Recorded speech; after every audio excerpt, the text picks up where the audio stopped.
Hi everyone, Alex here. You've been running for a little while. Next step for you, you want to do an ultra marathon. I'm going to give you 5 tips on how to get started.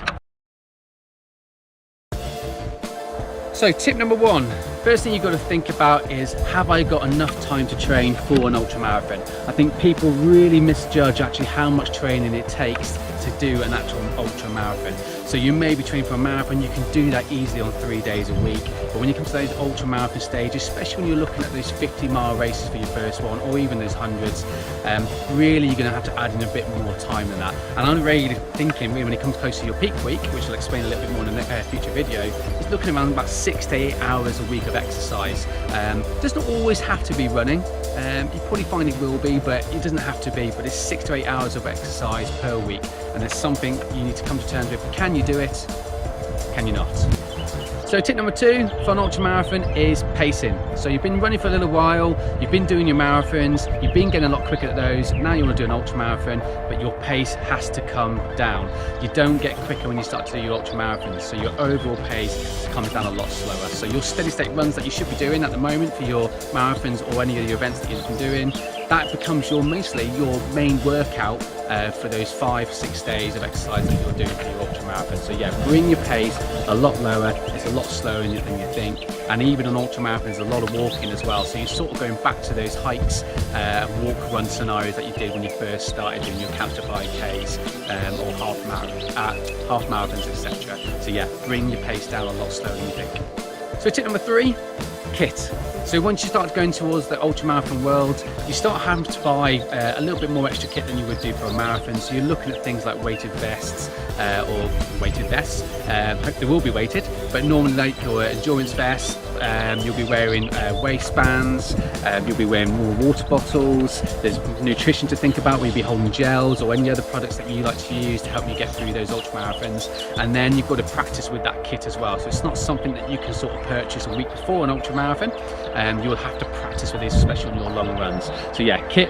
More kit to think about, nothing ridiculous, maybe a better pair of trainers, a weighted vest, I keep getting some calling it a weighted vest, not a weighted vest, a running vest, and then obviously some water products, if that's going to be a Camelback or it's going to be the 2 bottles that you might see some runners use before, and then obviously nutrition is the next little thing that you will have to get used to carrying. And there's also things like waterproof jackets as well, base layers. If you go to the GB Ultra's website, you'll see on their recommended kit what sort of things people normally get on races anyway.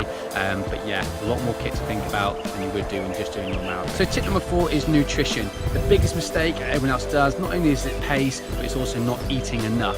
The good thing about ultra marathons is we get to eat tons and tons of food, but a lot of us don't. So we've been running for a while, we start to clean up our eating because we're taking our running a little bit more seriously, but we don't actually add more calories on, and you end up training on a calorie deficit, which don't be fair, most of us are anyway when we're doing our training, but it's important to look at your calories and actually, am I consuming enough calories from that exercise that I'm doing? If you don't, you're going to hit those walls quite easily, especially when it comes to racing or in your training. You're not going to see much progress and you're going to feel absolutely tired all the time, and it's one of those ones where you just feel like you don't want to do an ultra marathon ever again. Training should be enjoyable, but it comes down to nutrition. You've got to have that nutrition a little bit higher than you would do for any end of the training.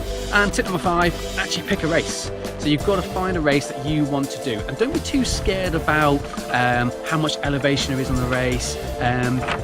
Distance is something to think about. Maybe 50 miler might be a really good one to start off with, because a 30 mile is not really an ultra marathon in my opinion. That's just a little bit extended marathon. But yeah, a 50 mile event would be a really good one for you. Once you've picked that race, then you can start to put your training plan together, because every race is different. It has different elevation. The terrain could be a little bit more technical than others. Once you know your race, you can then train for that event. So you can sort of put in your elevation in your training to get used to this certain amount of hills or that type of terrain. A good one for GB Ultras is definitely going to be the Chester and Manchester to Liverpool. They're really good start-off ones, but they're 2 completely different races when it comes to terrain. We've got future races like the Pennine Barrier. We've also got Snowdon at the end of the year, and again, both of those are completely different types of races. Definitely achievable races in my opinion, but You need to pick that race, train for that race, and then when you move on to the next one, you're training completely different for that race too. So every time you're training for a race, it is different. So everyone, let's find 5 tips to start you off on an ultra marathon. I'm going to put loads more videos on this point anyway, because there's a lot of things you can talk about. I'll probably break each one of these down into a little bit more detail, so I can give you how to work out pacing, how to work out how much nutrition you should have, or calories should I say, on your daily basis, and as well on racing as well. I'll put that in there as well.